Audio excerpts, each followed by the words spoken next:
So we're getting the details now. What do you make of the latest assessment in terms of the headline assessment relative to the other oil majors? Well, look, I think what's really interesting is that although, you know, and sort of some of the top line numbers, you see Aramco looking more profitable than Amazon and Apple and all of the other world's biggest companies, when you start to dig down a little bit more and compare it into some of the other big oil majors and look at the sort of the profit Aramco is producing per barrel, sometimes it's not matching up to some of the other big oil companies, and a big part of that is because Aramco faces this huge tax bill that it has to pay, which is a huge portion of what is funding the Saudi state.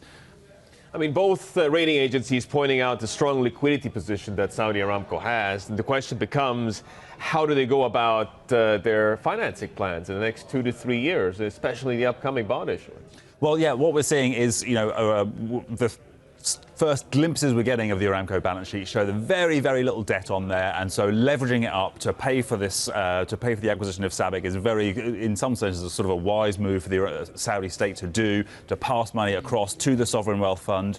What we're seeing from the rating agencies saying is that they're expecting the SABIC acquisition to be paid for over a period of 3 years, and they're also expecting it to mainly come from free cash flow. So that's perhaps indicating that the bond sales is not going to be the $69 billion to pay for the full SABIC acquisition, and maybe we're going to see something a lot smaller, and Aramco actually working out the SABIC payoff over time from the free cash flow generated from operations. It's going to be interesting to see in a world where rates are so low.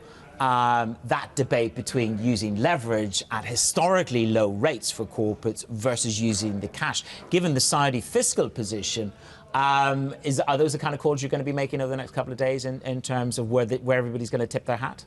Yeah, I mean, I think, you know, exactly. The Saudi Arabia has only just started coming out to the bond markets over the past few years, and always had a fantastic reception from investors.